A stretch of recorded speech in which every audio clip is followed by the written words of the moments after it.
Halo, selamat datang di Bicara Bandar episode yang ke-11 bersama saya Arga dari Creative Trader.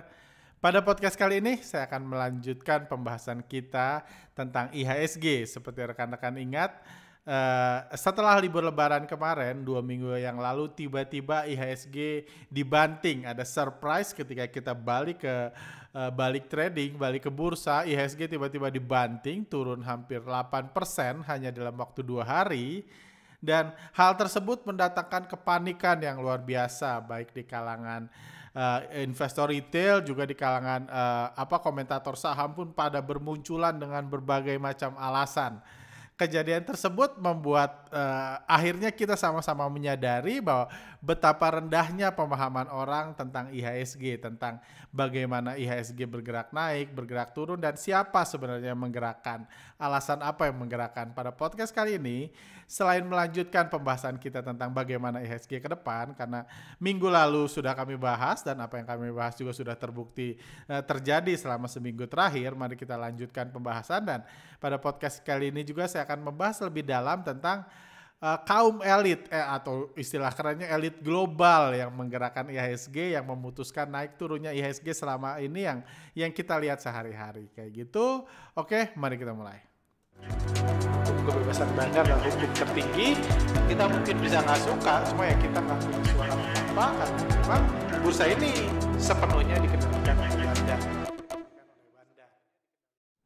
Oke. Jadi tema pembahasan kita bulan ini, tema bicara bandar bulan ini adalah mengenal elit penggerak IHSG, mengenal siapa sebenarnya yang menggerakkan IHSG, apa alasan IHSG naik, apa alasan IHSG turun. Jadi saya akan menjawab banyak pertanyaan juga yang masuk, banyak keraguan atau apa argumen yang muncul yang menurut saya sih itu menunjukkan ketidakmengertian orang tentang IHSG. Cuma langsung aja mari kita bahas. Jadi sedikit flashback. Jadi ini yang terjadi di IHSG sebelum libur lebaran, di mana IHSG terus bergerak naik sejak November.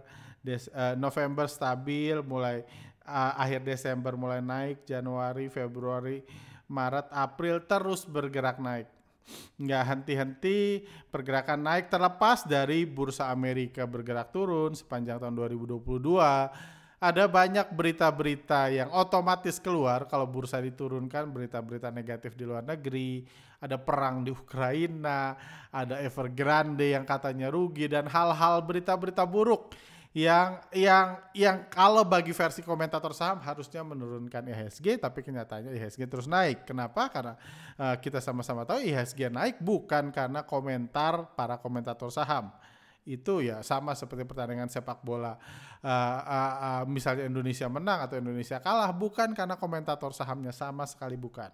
Itu ditentukan sama pemain sepak bolanya, pemain yang kuat yang menang, pemain yang lemah yang kalah. Kalau di IHSG pemain yang kuat adalah asing yang memutuskan sepenuhnya IHSG naik atau turun.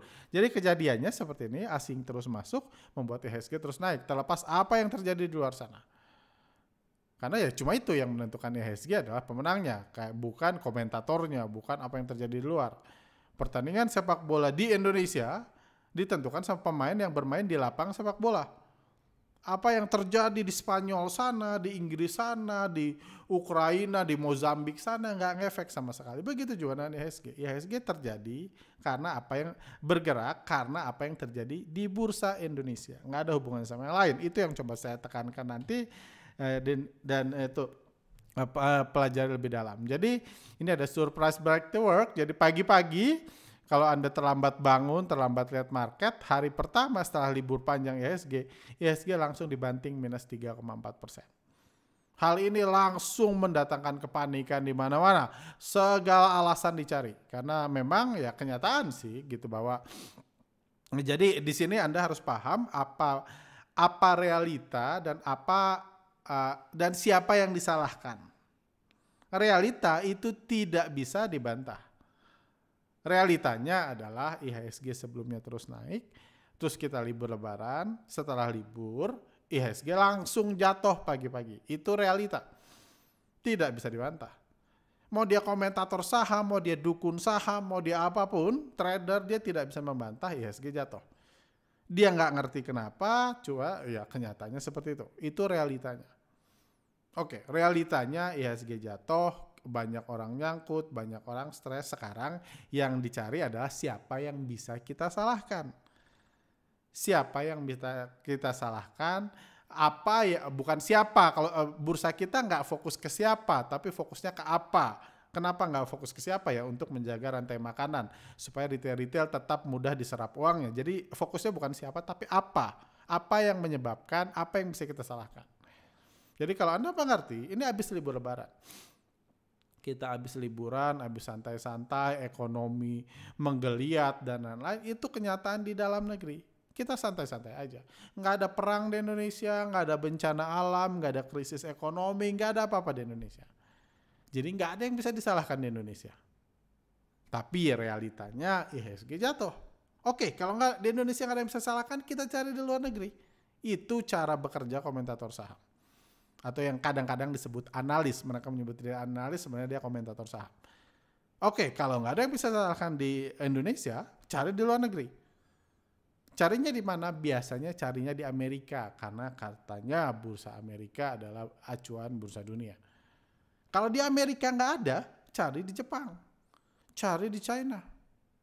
Kalau nggak ada, cari di Sri Lanka, cari bebas. Karena butuh ada yang disalahkan. Itu kebutuhan dari realita yang ada. Jadi kecapnya, alasannya itu bebas, dicari siapapun, boleh versinya masing-masing. Karena realita udah ada. Apapun kecapnya nggak merubah realita. Jadi bisa aja ketika IHSG jatuh kemarin dibilang kecapnya karena suku bunga di Sri Lanka turun naik luar biasa. Inflasi di Sri Lanka naik luar biasa. Sri Lanka di mana yang nggak perlu gue tahu. Toh nggak tahu atau tidaknya Sri Lanka di mana nggak merubah realita, IHSG udah jatuh kan.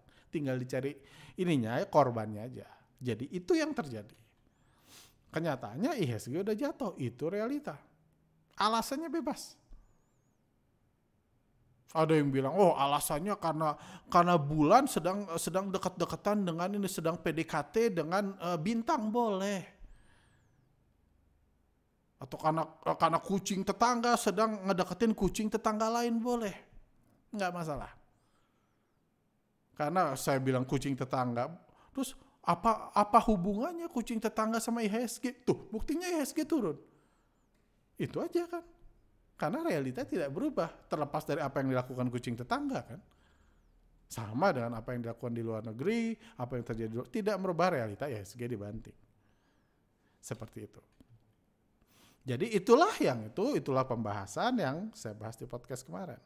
IHSG, jadi dan ketika IHSG jatuh banyak banget kabar-kabar yang mengatakan IHSG bakal crash. Di podcast sebelumnya terakhir saya bilang hari Kamis kemarin saya belanja. Pas saya belanja tiba-tiba ada yang ngubungin. Enggak, bener enggak kata. Setelah belanja, setelah ngeborong saham, saya cerita juga kan saya ngeborong saham pada hari Kamisnya. Ada yang nanya, enggak, ini ada orang bilang hari ini adalah awal market crash, awal kejatuhan yang lebih mengerikan di IHSG, dia ketakutan. Bener nggak menurut lu? Terus saya tanya, yang ngomong siapa ya? Kok gaya banget bisa ngomong IHSG awal jatuh hari Kamis kemarin? Emang dia asing yang ngebanting? Emang dia elit global yang mutusin besok naik atau turun dan dia bilang hari ini awal kejatuhan? Terus dibilang yang ngomongin, ternyata cuma dukun saham. Asing bukannya Indonesia banget. Dan terus ya bilang santai aja. Bukan dia kok yang nurunin, kenapa dia ngomong? Kayak gitu.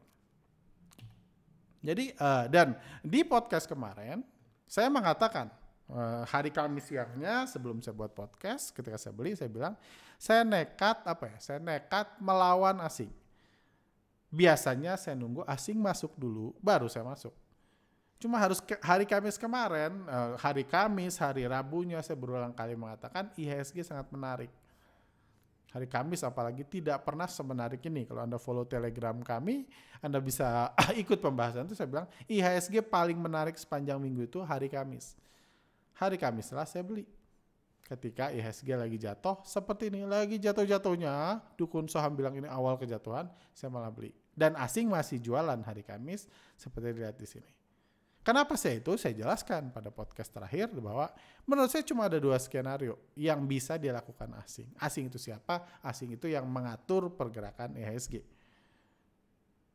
Jadi itu realita yang lain. IHSG diatur oleh asing, itu nggak bisa dirubah.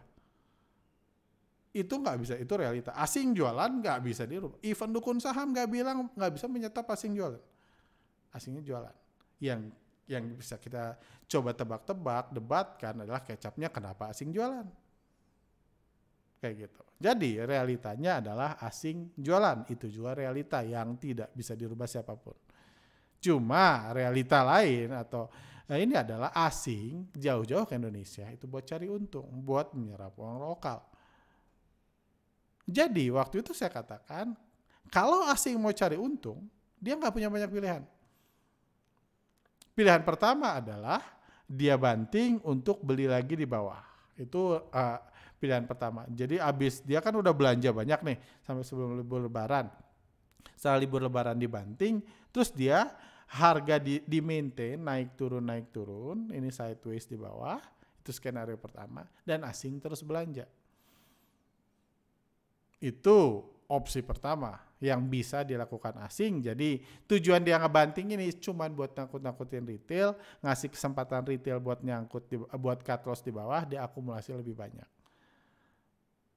Itu skenario pertama. Kalau skenario ini yang terjadi, saya beli hari Kamis deh. Untung nggak? Ya tetap untung. Makanya saya nekat, karena skenarionya dia akan naik turun, memberi kesempatan lokal-lokal buat cut loss, supaya asing bisa beli banyak di harga bawah, mereka beli ini. Jadi dibanting buat nakutin retail. Dan saya merasa, saya akan untung. Saya beli Kamis. Atau opsi kedua, asing mah bebas. Saya yang menciptakan analisa foreign flow pun nggak bisa memastikan asing harus belanja. Karena saya tetap bukan asing. Saya nggak bisa mutusin asing harus belanja. Bisa juga asing tetap malah pengen jualan. Bisa juga. Tapi faktanya lagi, karena kita tahu modal asing berapa, asing belanja di berapa, saya jelaskan di podcast sebelumnya, bisa ditonton.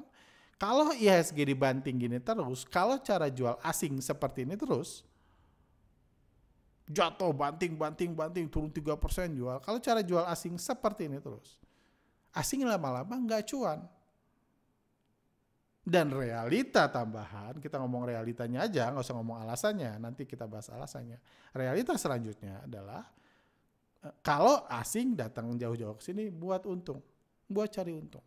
Jangan percaya kalau asing jauh-jauh ke sini karena suka dengan ekonomi dan lain, itu hanya alasan.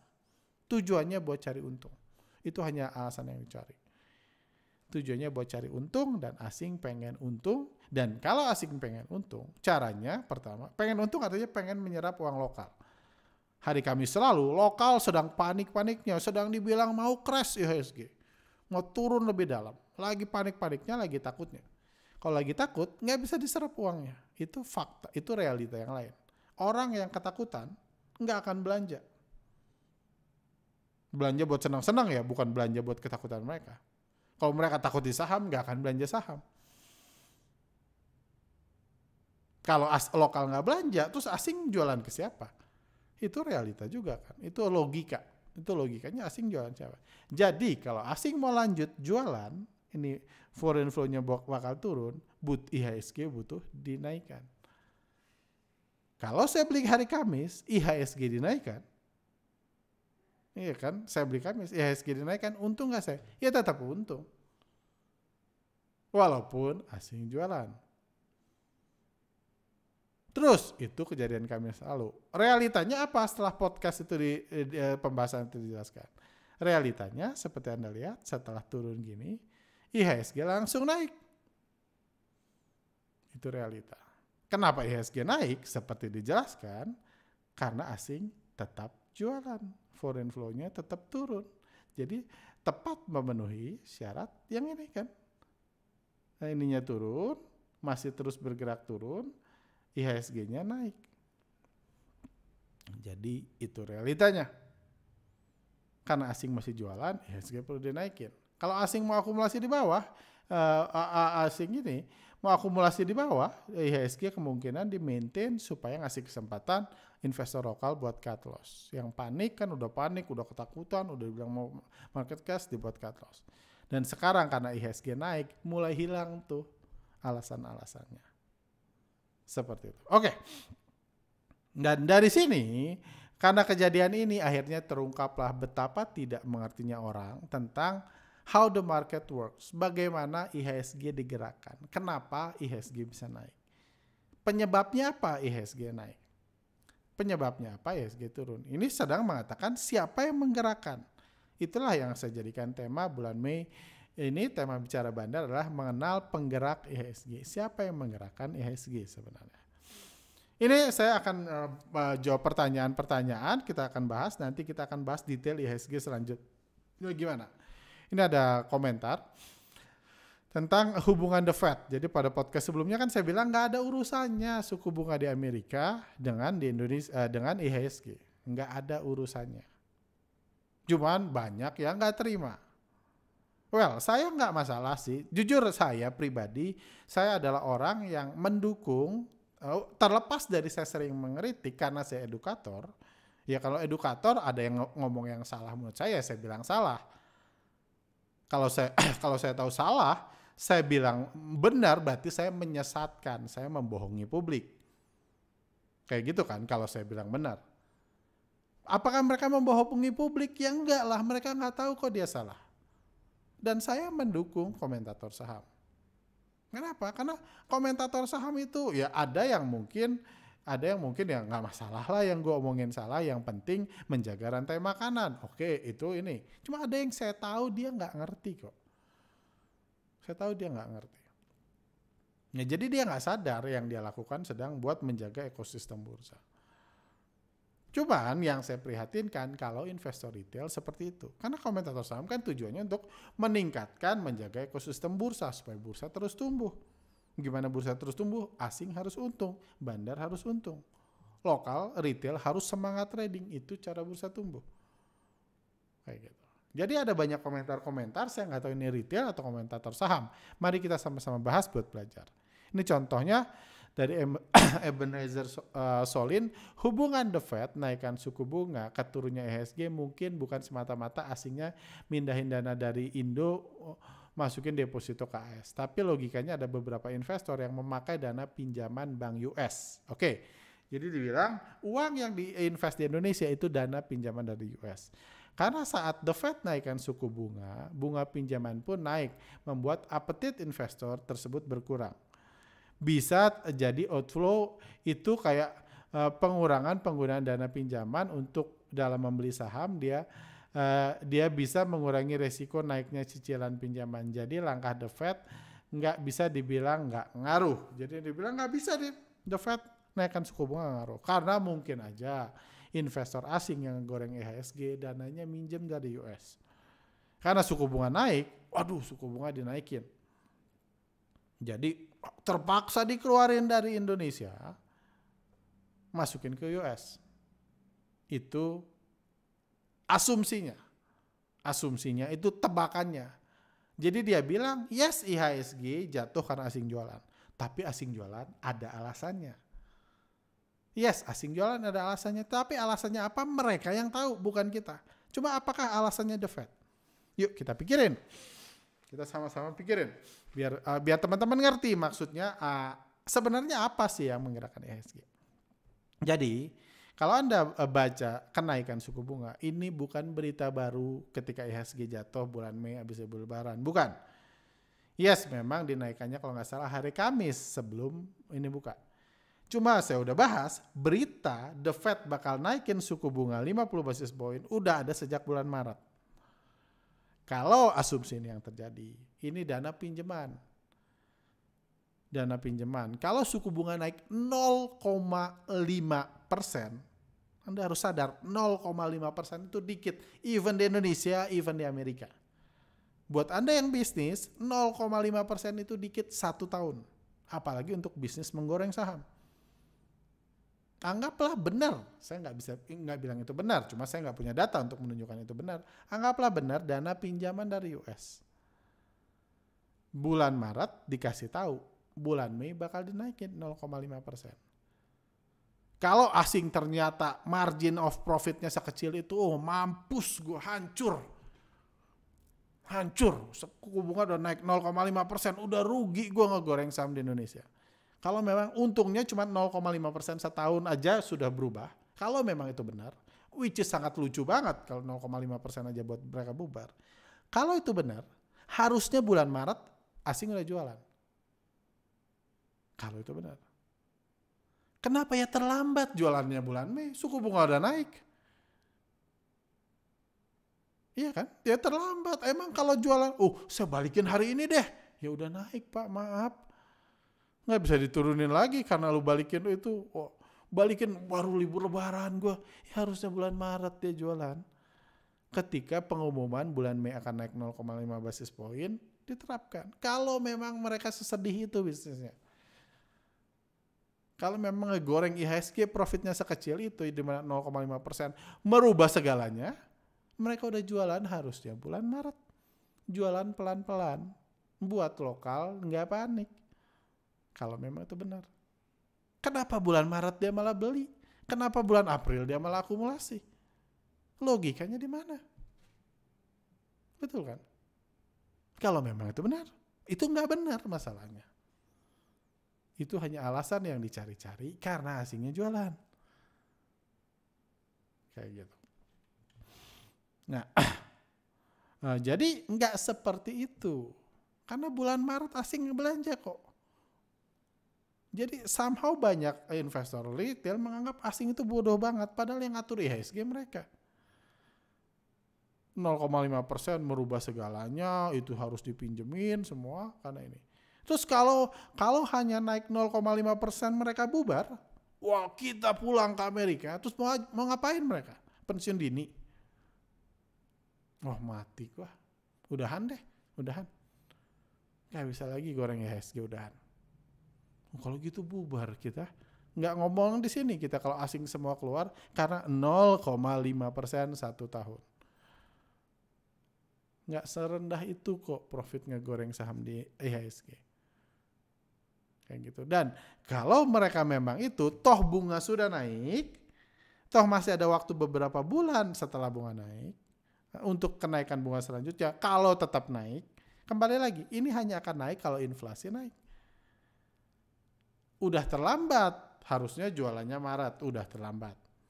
Terus kenapa dia harus jual panik? Emang bedanya apa dia jual sehari sama sebulan? Suku bunga belum naik lagi. Jadi mungkin mudah-mudahan teman-teman retail ya, komentator saham gak apa-apa, go for it. Demi menjaga rantai makanan. Karena saya enak aja ngomong kayak gini edukasi kan. Harus ada orang yang jaga ekosistem kan. Harus jaga rantai makanan supaya bandar bisa terus untung, asing terus untung, ya saya gak peduli itu kan. Go for it kalau Anda komentator saham. Cuma kalau Anda retail harusnya Anda lebih kritis berpikir. Oke, sekarang kita bahas ini lagi. Market cash bukan berarti prediksi analisis tepat-tepat amat, tapi justru prediksi dan analisis itu yang menimbulkannya. Mempengaruhi psikologi panik, menimbulkan chaos. Coba kalau tidak terlalu banyak yang dibahas di prediksi dan analisis yang negatif, mungkin akan biasa-biasa saja. Ketika ada orang yang mempunyai banyak masa dan dipuji-puji analisisnya tepat, justru dialah yang ikut andil di dalam ini. Ini juga pemikiran orang bahwa kepanikan menyebabkan kejatuhan IHSG. Salah. Anda tanya pada diri Anda sendiri, pas libur lebaran, Anda panik nggak? Nggak ada panik, Anda santai. Ketika Dow Jones turun, Anda panik nggak? Nggak, Anda nggak panik. Kenapa nggak panik? Karena Dow Jones sudah turun dari awal tahun, IHSG naik terus. Kenapa Anda harus panik? Jadi bukan analis, bukan kecap, bukan itu yang buat kita panik. Yang buat kita panik karena IHSG dijatuhkan 3% pagi-pagi. Itu yang buat kita panik. Kita yang jatuhkan enggak, kita baru pulang liburan. Enggak ada orang yang habis pulang liburan resolusinya, saya mau cut loss, saya mau hancurkan. Enggak apa-apa, saya rugi aja, saya udah liburan. Enggak. Jadi bukan kepanikan yang menyebabkan IHSG dibanting, tapi IHSG dibanting baru kita panik. Anda harus melihat mana duluan, mana yang menyebabkan yang mana. Kalau Anda mikir alasan komentator saham buat panik, waktu Evergrande mau rugi, kita disuruh panik. Waktu ada quantitative easing di Amerika, kita disuruh panik. Disuruh ya. Komentator saham nyuruh kita panik. Ini kan bahas prediksi analis kan, komentator saham. Waktu Ukraina perang kita disuruh panik sama analis-analis itu. Cuma kalau IHSG turun kita tidak panik sama sekali. Kayak gitu. Jadi bukan seperti ini. Retail nggak bisa menjatuhkan harga saham. Tidak bisa. Bukan itu peran retail menjatuhkan IHSG, menjatuhkan harga saham. Yang menjatuhkan adalah investor asing. Oke, lanjut. Kita bahas lagi pertanyaan-pertanyaannya. 25 menit. Om, yang aneh pelajari dari orang lain yang jurusan ekonomi bilang kalau The Fed naikin suku bunga, maka Bank Indo akan menyesuaikan menaikkan suku bunga juga. Hal ini membuat para investor mau switching portfolio dari saham ke deposito Bank Indo karena suku bunga yang lebih tinggi. Kalau dari sisi ini Om bagaimana menanggapinya? Nah ini juga aneh kan? Jadi memang ya ekonom memang nggak ngerti tentang bursa. Dia cuma ngerti teori mereka. Namanya ekonom kan kerjaannya cuman kalau dia mahasiswa dia akan mengerjakan UTS, UAS. Kalau dia dosen dia memeriksa UTS dan UAS. Nggak ada hubungannya sama bursa saham. Ini kita coba belah lagi logikanya biar logika kita tumbuh. The Fed naikin suku bunga, bilang Bank Indonesia akan menyesuaikan menaikkan suku bunga. Hal ini membuat investor mau switching dari portfolio saham ke deposito Bank Indonesia karena suku bunga yang lebih tinggi. Kalau dari sisi ini gimana menanggapinya? Ini salah total juga. Kenapa? Oke, logikanya kita ini dulu. Di Amerika naik, katanya di Indonesia naik. Pertanyaan Indonesia udah naik belum? Belum kan? Udah atau belum? Anggaplah, kalaupun udah, saya lupa terakhir itu udah atau belum ya. Nah, suku bunga deposito di bank saya udah ngecek belum naik. Suku bunga di bank belum naik. Oke, kalau dibilang orang Indonesia mau mindahin uangnya dari saham ke deposito yang suku bunganya 3,5% per tahun ya. Saya nggak pernah dengar orang trading saham returnnya cuma pengen 3,5% per tahun, nggak pernah dengar. Sampai anggaplah saya orang aneh.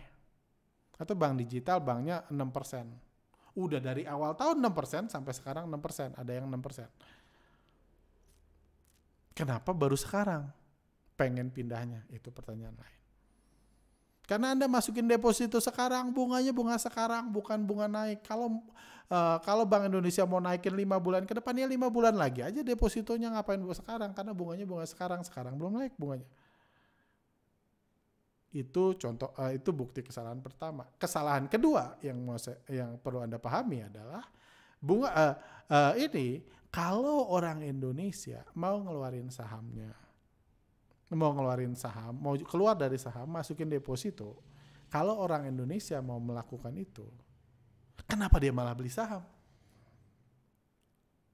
Karena jangan lupa realitanya IHSG hanya akan jatuh kalau orang lokal beli saham dari asing. Asing jualan 2,6 triliun itu karena orang lokal beli 2,6 triliun. Kalau orang lokal nggak beli 2,6 triliun, asing nggak bisa jualan.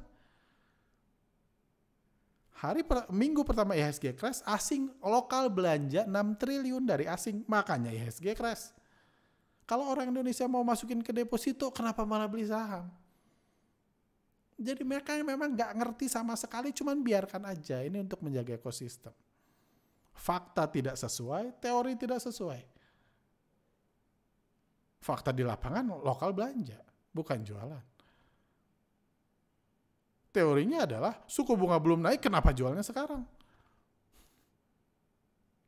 Kan suku bunganya belum naik. Lanjut, gimana kalau sebenarnya duit asing buat invest di Indonesia sumbernya berutang? Ya udah sama aja. Oke, lanjut. Oke. Kita bahas lagi pertanyaan. Ini pembelajaran yang saya tangkap kalau dari pengajaran Pak Arga di workshop Foreign Flow, alumni workshop, asing ini seakan-akan satu orang yang bisa naikin atau banting IHSG kapan saja sesuka hati. Fakta di lapangan asing itu ada banyak. Dari banyak negara jumlahnya bisa puluhan ribu, asing tidak bisa dianggap sebagai satu kesatuan sesederhana itu. Retail yang sama tinggal di Indonesia aja nggak bisa kompak, apalagi asing yang tersebar di seluruh dunia. Menarik sih pertanyaannya. Jadi dia bilang IHSG itu asing itu bukan satu orang. Jadi nggak bisa sesuka hati. Benar, cuma yang lebih menarik ini dia bilang workshop foreign flow. Jadi kalau Anda ikut workshop foreign flow, harusnya Anda ngerti. Harusnya ini udah terjawab. Kalau tonton lagi harusnya pada saat itu nanya karena ada di materi. Bukan nanya, harusnya Anda nonton materi workshopnya. Kalau sampai bertanya sebasic ini. Cuma saya akan jawab aja deh. Pertanyaan menarik karena seakan-akan asing satu orang yang bisa naikin atau banting ESG kapan saja sesuka hati. Bukan, asing bukan satu orang, itu benar. Tapi kalau Anda bilang ada asing puluhan ribu, itu juga salah. Di workshop foreign flow dikasih tahu ada berapa investor asing di Indonesia. Bukan puluhan ribu. Nanti kalau nggak salah di materi ini saya tunjukin datanya sampai tahun lagi. Jadi bukan puluhan ribu, hanya ribuan. Tapi gimana kalau dianggap satu kesatuan sesederhana itu? Retail yang sama-sama tinggal di Indonesia aja nggak bisa kompak, apalagi asing yang tersebar di seluruh dunia. Oke, jadi memang kita punya imajinasi investor asing yang menggoreng saham di Indonesia itu tersebar di seluruh negara. Ada orang Sri Lanka, dia kerjanya ngegoreng saham di Indonesia. Ada orang India, orang Mozambik, orang Zimbabwe, orang di Hawaii, di Amerika, ada di New York, ada di Tokyo, ada di Norwegia sana, ada di Jamaika, ada di Panama, ada di Kolombia, ada di Brazil. Semua orang ngegoreng saham di Indonesia. Tidak. Bandar-bandar Brazil akan ngegoreng sahamnya di Brazil. Sama kayak bandar Indonesia nggak ngegoreng saham di New York. Bandar di Panama akan ngegoreng saham di Panama. Bandar saham di Sri Lanka akan ngegoreng saham di Sri Lanka. Itu realitanya. Yang ngegoreng saham di luar negeri umumnya negara itu aja. Jadi kalau mungkin Anda pernah ingat zaman dulu di hotel-hotel biar keren, ada jam ini, ada 3 jam. Jam pertama itu jam itu kan jam dinding, ada di bawahnya tulisan New York biar keren, biar tahu di New York jam berapa. Ada jam lain disebut London biar tahu London jam berapa. Ada jam lain disebut Tokyo biar tahu Tokyo jam berapa. Mungkin Anda yang masih muda banget mungkin nggak pernah lihat itu, tapi yang udah agak tuaan kayak gitu harusnya udah tahu. Zaman dulu banyak banget itu sedang membahas 3 financial capital di dunia, 3 pusat ekonomi, pusat bursa saham di dunia, New York, London, sama Tokyo. Jadi cuma 3. New York Dow Jones, London FTSE, Tokyo Nikkei. Cuman dengan berjalannya waktu Anda bisa tanya ke para komentator saham atau petinggi bursa, berjalannya waktu Jepang semakin lama semakin mundur dari bisnis goreng-menggoreng saham di dunia saya rasa. Jadi menurut saya financial capital di dunia, di Asia itu bukan lagi di New York. Yang saya tahu pindah ke Singapura. Ada yang bilang Shanghai, cuma saya nggak setuju. Shanghai kuat di negaranya sana, negara sendiri, nggak ke Singapura. Bagi saya Singapura. Cuma itu sebagian kecil. Yang utamanya ada di London, di Wall Street, dan di New York. Yang kedua di Canary Wharf di London. Saya pernah ke 2 tempat itu. Wall Street, saya pernah jalan-jalan ke New York, ke Wall Street. Kalau Anda pernah ke Wall Street tempatnya agak kumuh, tidak keren lah, nggak keren seperti Anda bayangkan. Cuma ada patung bantengnya doang, lucu, sisanya agak kumuh. Kalau Anda ke London lebih keren, namanya Canary Wharf. Kebetulan adik saya kerja di sini, kerja di salah satu kantor ini kalau nggak salah yang ada foto di sini. Adik saya kebetulan kerja di sini, Canary Wharf, itu di London. Kalau Anda melihat di London ini, dan lucunya kalau Anda datang ke sini dan datang ke sini, brand-brand yang ada di sana brand yang sama. Bahkan kalau Anda ke Singapura pun brand yang sama. Mereka terpusat di tempat yang sama. Kalau ngafe barengan nih di Canary Wharf ini, di bawah sini ada kafe populer, mereka bisa barengan ke situ. Jalan kaki ini semua. Ada Barclays, HSBC dan lain, mereka saling jalan kaki Ini Credit Suisse ya kalau nggak salah, lupa. Ini ya di sini semua ada Credit Suisse, Barclays, HSBC, JP Morgan dan lain-lain, mereka di Citigroup dan lain-lain, mereka di sini semua. Mereka semua terpusat di satu yang sama. Jadi wajar mereka saling mengenal satu sama lain. Pegawai di satu bank akan pindah ke bank lain. Investment banker pindah dari satu ke tempat yang lain seperti itu. Adik saya pun seperti itu. Jadi mereka saling mengenal satu sama lain. Dan pertanyaannya, kalau mereka mau jauh-jauh ngegoreng saham di Indonesia, kira-kira mereka mau bertarung di Indonesia atau karena mereka saling mengenal, mereka temenan yuk sama-sama aja kita kerjasama. Karena perusahaannya sama di Wall Street dan di Canary Wharf itu sama. Bahkan kalau Anda ke Singapura pun perusahaannya itu aja. Jadi kalau mereka ini orang-orang yang sama, ini yang sama. Itu realita yang saya temukan di pasar. Saya belum pernah dengar, ini ada Bandar Panama nih, lagi ngegoreng BBRI, belum pernah. Dari Jamaika nih, orangnya gimbal-gimbal gitu ngegoreng saham, belum pernah saya dengar. Nggak ada seperti itu bukan sesuatu yang ada. Jadi sebenarnya orangnya itu aja.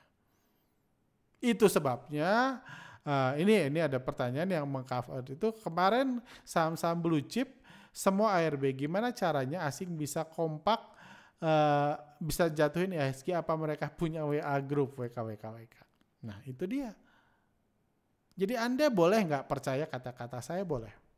Nggak ada kata-kata saya nggak bisa buktikan. Saya nggak bisa hadirkan orang Citi, orang HSBC, JP Morgan di podcast ini, mereka buat pengakuan. Saya mengaku kami semua berkolaborasi, bekerja sama buat menggoreng. Saya nggak bisa melakukan itu. Jadi Anda pilih percaya sama saya atau enggak ya terserah Anda. Tapi ada buktinya. Yang bisa, ada fakta yang bisa kita lihat. Realita. Bukti terdekat kemarin kan, habis libur lebaran. Habis libur lebaran itu kita nggak panik. Kita nggak panik habis libur lebaran. Tapi tiba-tiba saham-saham blue chip ARB semua pagi-pagi. Kita nggak ada yang tahu bakal di-ARB kan. Nggak ada apa-apa di Indonesia. Tapi asing bisa kompak jualan di semua saham. Dibanting semua. Kompak asing. Kalau mereka nggak kerja sama, kok bisa kompak pagi-pagi, market buka, semua saham di ARB kan? Gimana caranya? Kalau satu di Panama, satu di Mozambik, satu di Zimbabwe, satu di Jamaika, satu di Jepang, gimana caranya mereka bisa samaan? Ya caranya punya WA group. Cuma kan susah kalau nggak saling mengenal bisa punya WA group kompak ngebanting IHSG. Jadi mereka semua bekerja sama.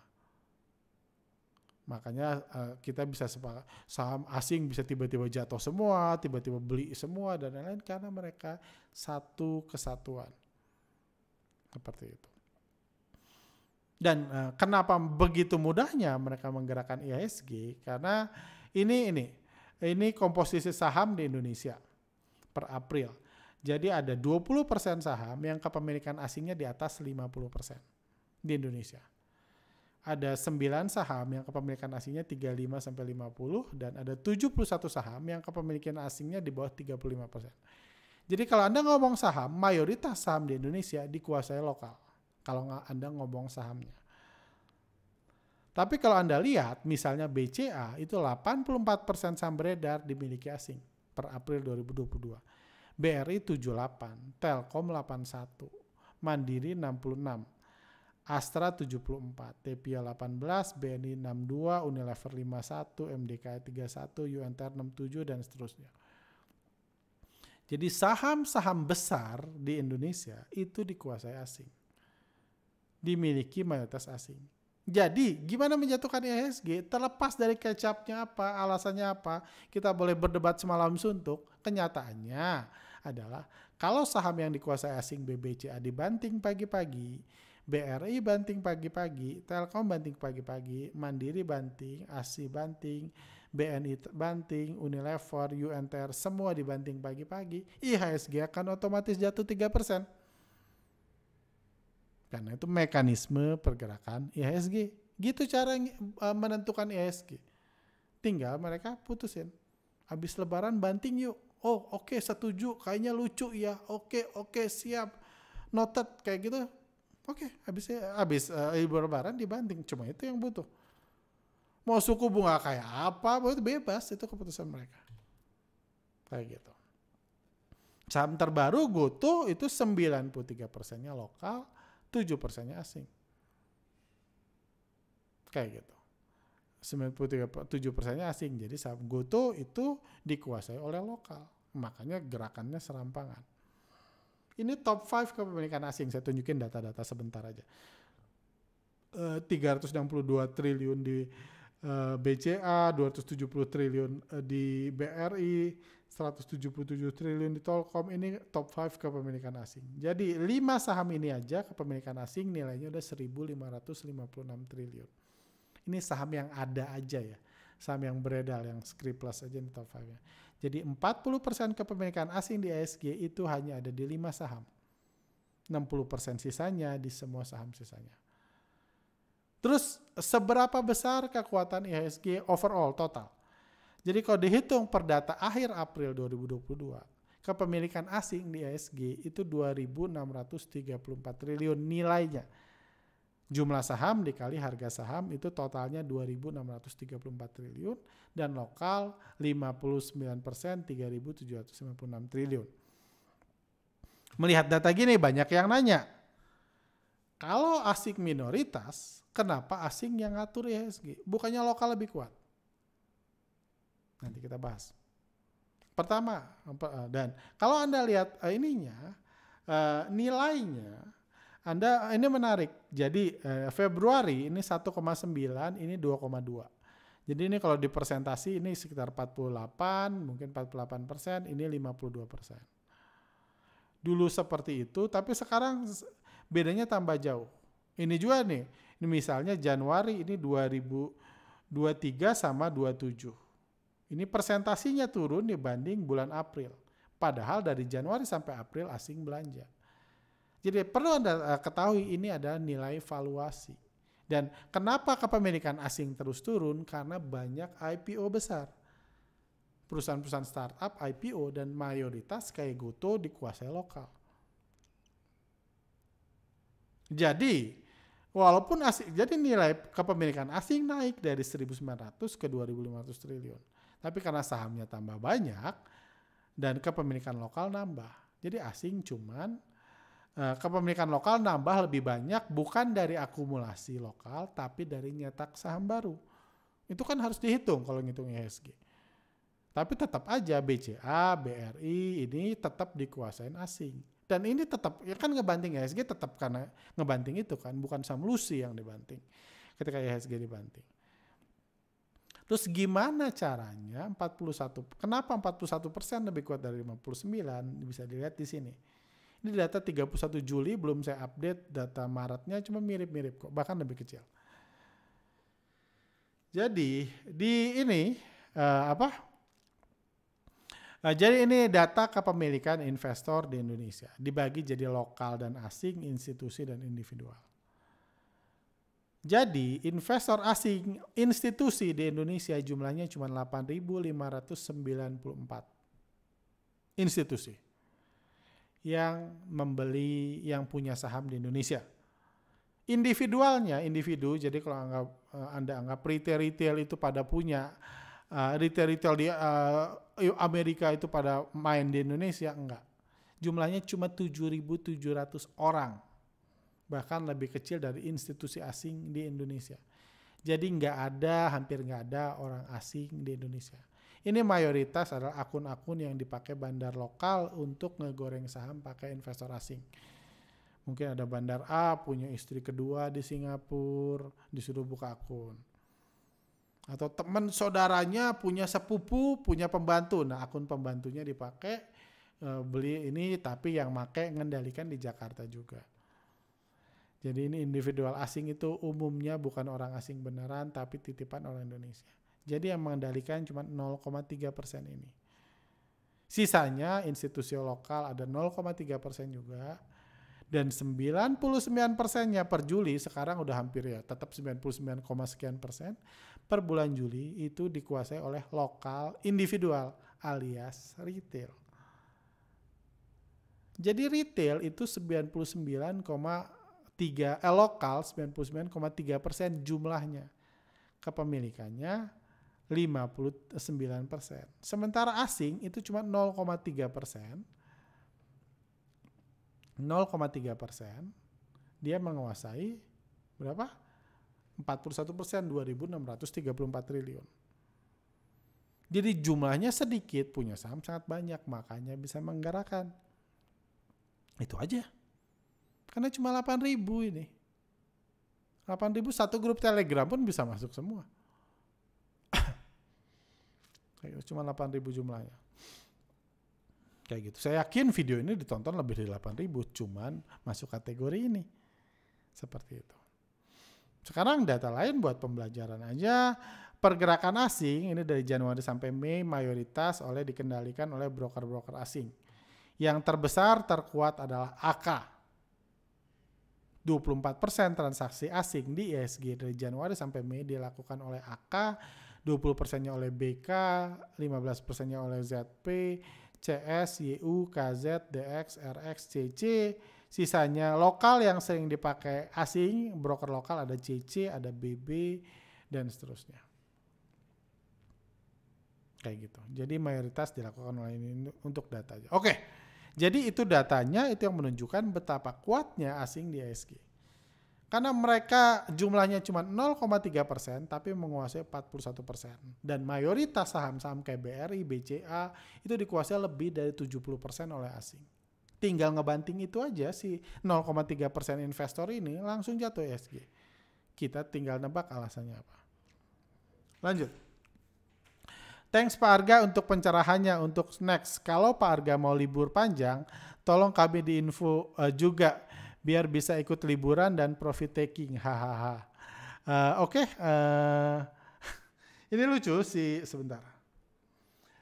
Ini lucu. Jadi bulan ini, jadi kan saya cerita di podcast terakhir, saya beruntung ketika saya liburan, IHSG jatuh. Liburan jatuh itu udah terjadi di tahun 2019 ketika saya merit. 2020 ketika adik saya merit. Pandemik ini saya nggak liburan ke luar negeri, jadi nggak jualan saham, cuma jualan sedikit pas libur lebaran kemarin. Kayak gitu. Dan apa ya?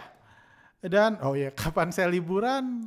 Oke, nanti saya kabarin sih kalau saya liburan di luar negeri. Bulan Juni ini sebenarnya saya akan liburan, tapi saya nggak keluar negeri. Karena keluarga saya kali ini yang datang semua ke Indonesia, jadi saya liburan sama mereka. Saya libur sekitar 2-3 minggu, cuman saya belum mutusin tuh. Saya belum tahu sesibuk apa saya, apakah saya harus jual semua saham saya atau enggak. Yang pasti saya akan mengurangi posisi sebelum tanggal 7 Juni. Cuma apakah langsung full jual atau enggak, belum. Karena ya saya masih di sini, saya bisa ditelepon kapan aja, saya bisa trading jual beli kapan aja, saya tetap di Indonesia, sebagian tetap di Bandung, di Jakarta. Jadi saya belum tahu. Kayak gitu. Cuma kalau mau mulai tanggal 7 Juni. Silakan Anda mau respon apa. Tumben Bang, coret-coret grafik mudah-mudahan memberikan kekuatan untuk IHSG naik. Amin. Kemarin dukunnya malah Agustus salah turun. Kemarin bangga. Nah, gue bilang padahal udah luput, tetap aja menyesatkan, diartikan Mei masih bakal naik terus. Oke deh. Bang, cerita pengalaman panik. Ini udah jam berapa? 4. Panik dan akhirnya cut loss kena mental recovery-nya dong. Ini nantilah ya, next podcast saya coba cerita ada pengalaman ketika IHSG jatuh, saya panik, rugi cukup banyak, bisa saya cerita. Oke, ini update GoTo, ini menarik. Jadi kita tahu GoTo tiba-tiba bergerak naik, setelah keluar Telkom rugi investasi di GoTo, bilang ini bisnis jangka panjang, bedakan dengan Jiwasraya. Ini menarik memang karena tiba-tiba ada yang menghubungkan investasi Telkom ke Jiwasraya. Ini sangat mengerikan karena di Jiwasraya ketika Jiwasraya rugi, bandarnya ditangkap. Dan kita tahu sekuat-kuatnya bandar lokal tidak kebal dari hukum, beda sama bandar asing. Dan tiba-tiba sehari setelah berita ini keluar, GoTo digoreng. Ini menarik sebenarnya, cuma saya belum punya cukup informasi dan ketika GoTo digoreng tiba-tiba keluar berita transaksi selama Ramadan naik. Padahal Ramadannya udah habis 3 minggu yang lalu, tiba-tiba berita itu keluar. Ini kecap-kecap aja sih. Cuma berita yang paling menarik adalah kemarin hari Jumat sore setelah market tutup, keluar berita GoTo mau private placement, mau nyetak saham baru. Dia mau ngambil duit lagi 36 triliun. Kalau harga saat ini 36 triliun, dia mau nyetak saham baru. Ini menarik karena beberapa waktu lalu saya sempat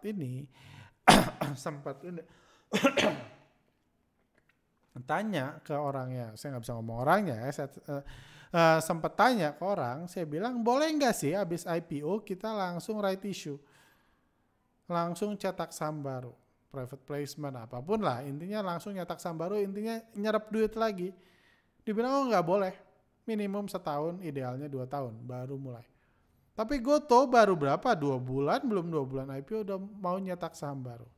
Jadi ini sangat menarik, tapi ya kita tahu sejak awal Goto mah bebas. Cuma ya saya kok jadi kepikiran saham ini ya, Goto itu bisa aja terus kayak gitu nyetak saham baru kayak gitu ya, bisa aja sih. Cuma jujur saya jadi kurang respect ngelihat mereka belum apa-apa udah nyerap duit lagi kayak gitu. Dan ya kalau ini terjadi sekarang, bisa terjadi lagi 2 minggu yang akan datang, setiap minggu aja mereka nyetak saham baru kayak gitu. Karena ya memang Goto nggak bisa cari profit dari bisnisnya kan, apa dalam jangka pendek ya cari duit aja kayak gitu. Oke. Hal menarik lain tentang kebangkitan Unilever, saya bahas cepat aja biar kita sempat bahas IHSG. Unilever naik, ini pembahasan yang juga banyak direspon ketika asing masuk 692 miliar dalam 2 minggu ini, Unilever langsung naik. Terus kami post di Instagram kami, asing masuk Unilever, semua masalah langsung selesai. Karena kita tahu ketika Unilever turun, kerasa ini perusahaan banyak banget masalah. Valuasinya kemahalan lah kayak gitu. Ketika di sini gitu orang bilang ini valuasinya kemahalan, bisnisnya nggak berkembang, inovasinya kurang dan lain, semua ketika turun alasan dibuat. Padahal turun karena asing jualan, sebenarnya sih sesimpel itu. Ketika asing belanja, masalah seakan-akan langsung selesai semua. Pembahasan langsung macam-macam bilang kebaikan Unilever, sebenarnya bukan Unilevernya yang baik karena asing belanja. Ini ada komentar menarik, IPS berbanding lurus dengan pergerakan harga saham. IPS naik, harga sahamnya pasti naik. Begitu pula sebaliknya. Jadi ada reason di balik naik turunnya harga saham. Tidak ada kebebasan mutlak dalam kenaikan penurunan harga saham. Semua ada prosedurnya. Jadi ada kenaikan harga Unilever nggak kaget karena memang asing merespon IPS-nya. Kira-kira begitu. Ini contoh orang yang nggak mengerti lain. Balik ke tadi. Dibilang karena IPS Unilever naik, alasannya digoreng. Dibilang ada prosedurnya. Silahkan yang pernah ngomong ada prosedurnya, tunjukin ke saya hukumnya. Peraturan BI yang mengatur asing hanya boleh menggoreng saham ketika IPS naik. Tolong tunjukkan. Karena kalau nggak ada, berarti asing bebas. Saya bisa nunjukin ratusan kasus, IPS naik, harga saham turun, saya bisa tunjukin ratusan. Tidak seperti itu, tidak ada prosedurnya. Asing mah bebas, Goto mah bebas, Bandar mah bebas. Kalau Anda bilang ada prosedurnya, tunjukkan. Jadi tidak ada. IPS naik, mau turun. IPS Unilever pernah naik kok. Kalau quarterly-nya ketika asing jualan tetap turun. Ini hanya naik karena asing masuk. Sesimpel itu doang kok. Nggak ada yang lain. Nggak ada penyebab lain, nggak butuh penyebab lain. Mau IPS naik, mau IPS turun, kalau asing beli 692 miliar dari lokal, asing ini akan naik. Dan kalau Anda mengatakan karena IPS naik asing belanja, Anda sedang mengatakan juga karena IPS naik asing lokal jualan. Seakan-akan Anda ngebodoh-bodohin investor lokal. Lokal yang notabene sudah berkorban, sudah cut loss demi kenaikan IHSG dibodoh-bodohin, kan nggak fair. At least Anda harus peduli sama rantai makanan. Mereka yang berkorban. Di sini itu lokal jualan, makanya asing bisa belanja. Unilever turun 5 tahun, jual di titik terendahnya, ini pengorbanan besar yang bisa buat Unilever naik. Dan satu hal lagi, jadi perlu Anda mengerti, kenapa saya pernah ini, waktu saya mepet ya. Saya pernah pernah debat di TV setelah TV selesai. Karena waktu itu sempat acara TV ada 2 ini. Saya istilahnya kami mulai berdebat, cuman akhirnya saya lanjutkan. Jadi kurang lebih kayak gini. Jadi waktu itu kalau nggak salah suku bunga atau apa deh. Suku bunga juga kayaknya, suku bunga atau kebijakan di US. Yang katanya membuat IHSG akan turun. IHSG turun. Terus saya bilang, suku ini apa?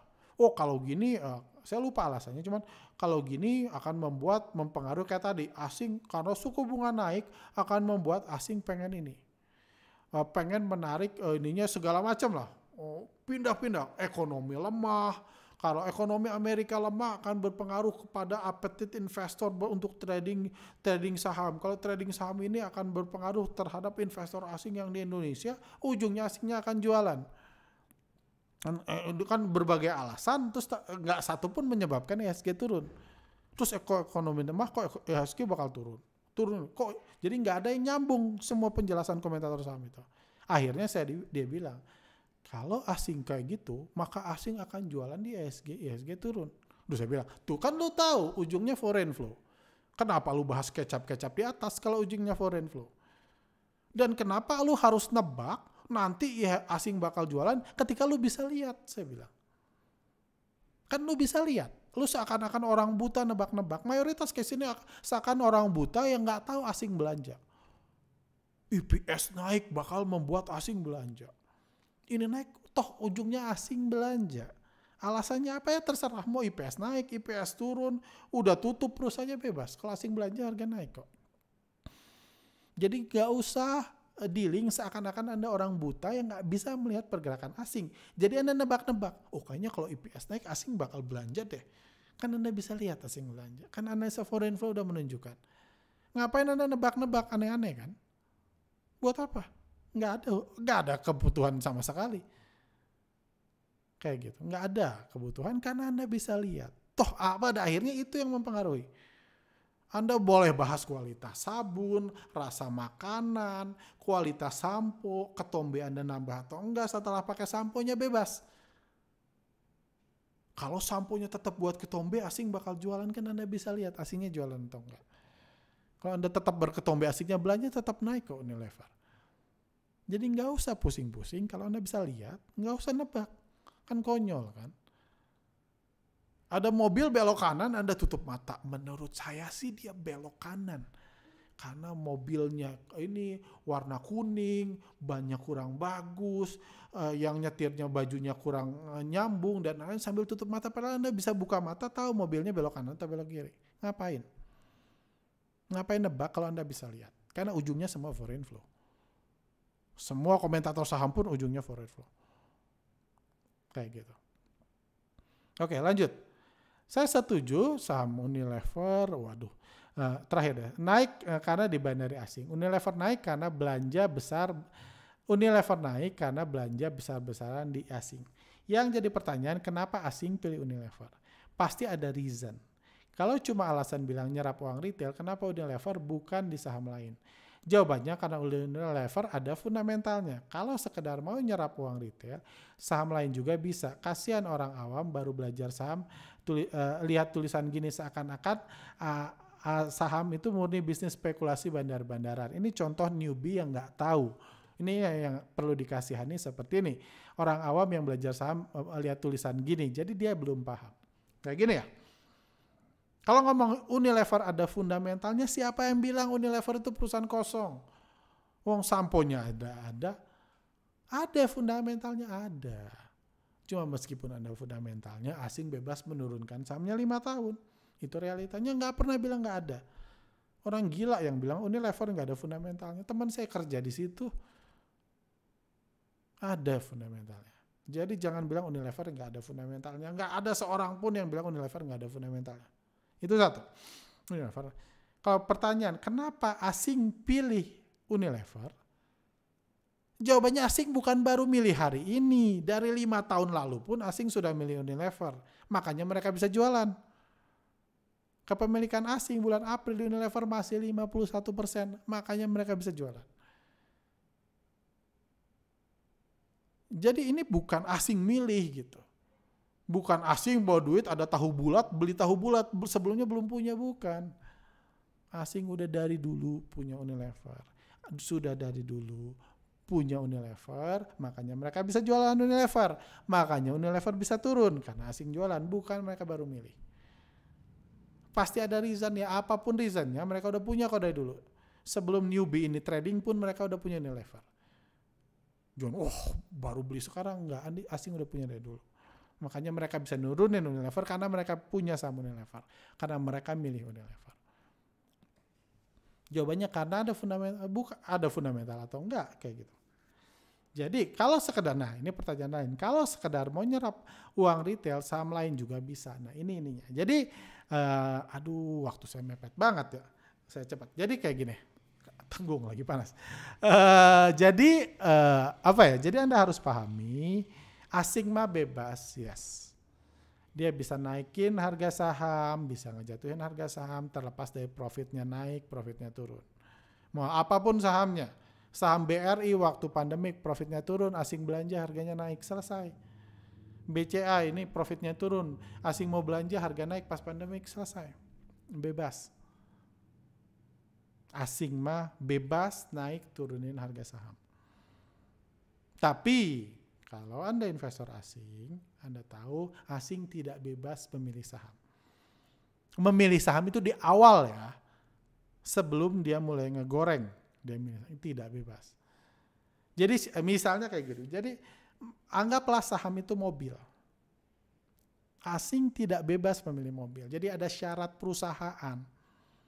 Jadi misalnya perusahaan bilang, kalau di perusahaan ini mobil yang harus dipilih pertama adalah mobil produksi Eropa dengan harga 700 juta ke atas. Misalnya dengan kualitas pengamanan seperti ini, mesin di atas 2500 cc dan lain-lain. Itu ada syarat asing masuk. Syaratnya umumnya hubungannya ada fundamental, yes, umumnya ada fundamental. Syarat itu sama kayak syarat milih mobil, lagi ngomong kualitas mobil, asing milih saham buat digoreng pun ada kualitasnya. Cuman pemilihan ini mayoritas sudah dilakukan belasan atau puluhan tahun yang lalu.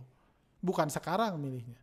Bukan karena Unilever sekarang ada samponya mereka beli sekarang. Karena ada fundamental. Bukan. Itu sudah dilakukan dulu. Jadi kenapa nggak ngegoreng saham busuk? Karena tidak memenuhi syarat mobil tadi. Pilih mobilnya ada syaratnya. Nyetirnya udah terserah lo.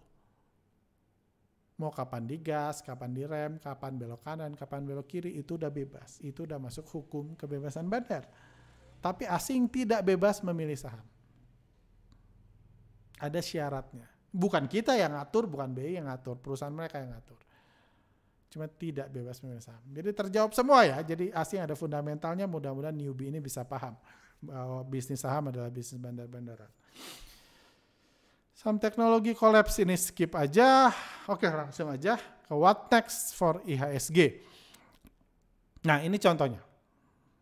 Minggu kemarin, seminggu terakhir IHSG terus naik kan. IHSG terus naik. Sri Mulyani akan naikkan suku bunga hingga 3,5%. Fed akan naikkan suku bunga hingga 35% di akhir 2020. Ini kata Sri Mulyani.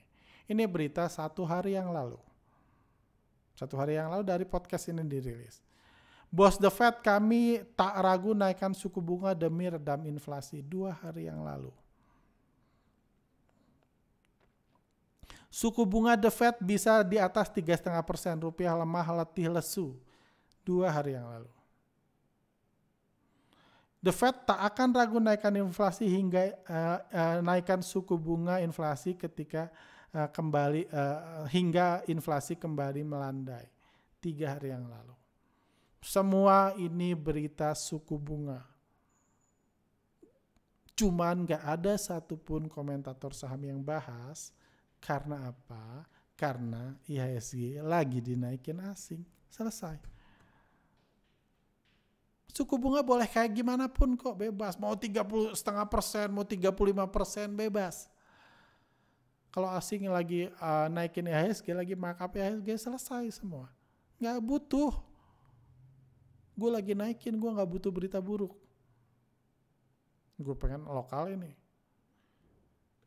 Dow Jones minggu lalu turun gak turun? Dow Jones-nya turun. Ngefek gak? Gak ngefek, IHSG terus naik. Ada 1 hari IHSG, Dow Jones turun 4%, IHSG-nya naik. Kenapa? Karena gak ada urusan. Gue mau naikin. Kayak gini, ini post kami, Karena Bandar tidak punya rasa empati. Kenapa Bandar tidak punya empati? Dow Jones turun 4%, IHSG malah naik.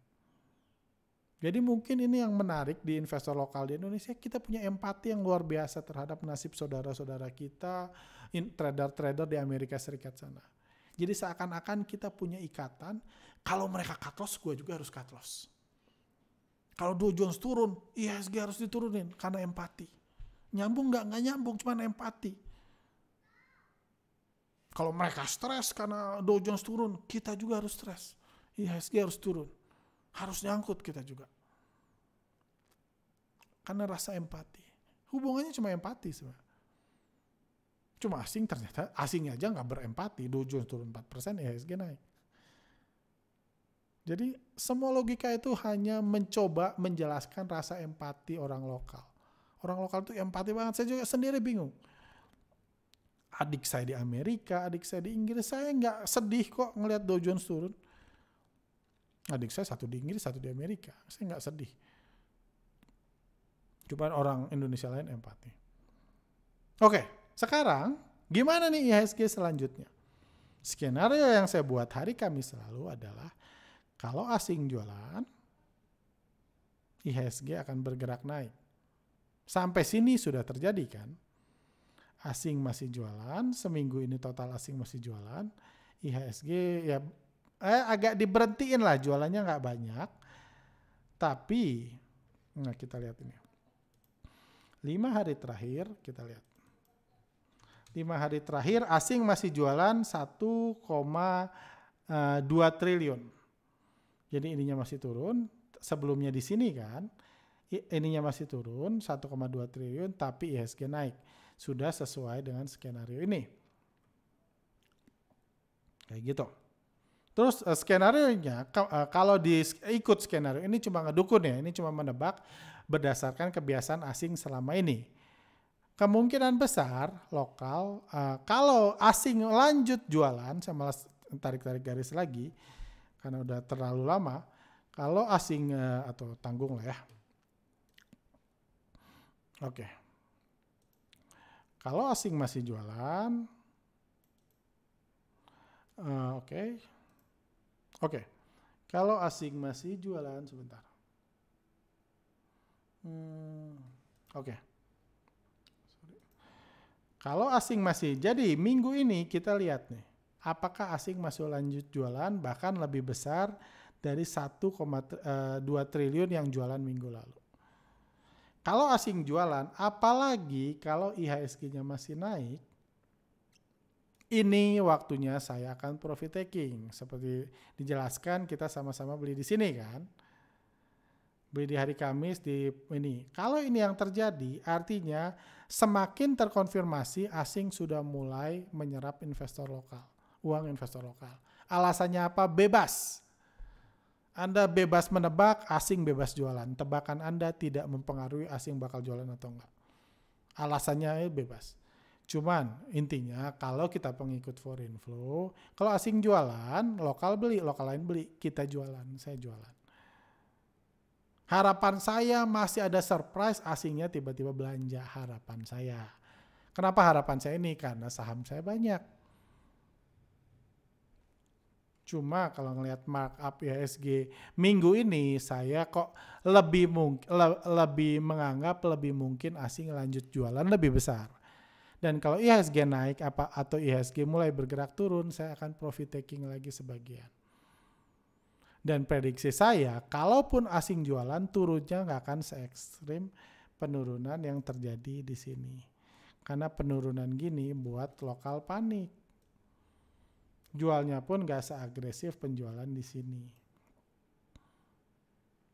Kalaupun asing mau lanjut jualan lebih landai supaya investor lokal lebih pede dan uang lokal bisa diserap lebih banyak. Seperti itu.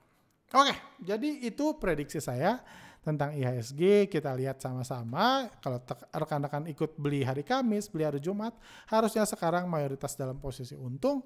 Kita lihat aja. Kalau asing belanja, kita bisa hold posisi. Kalau asing mulai jualan, jualannya lebih dari 700 miliar sehari. IHSG cenderung turun atau masih naik cepat kayak sekarang, saya akan mulai mengurangi posisi.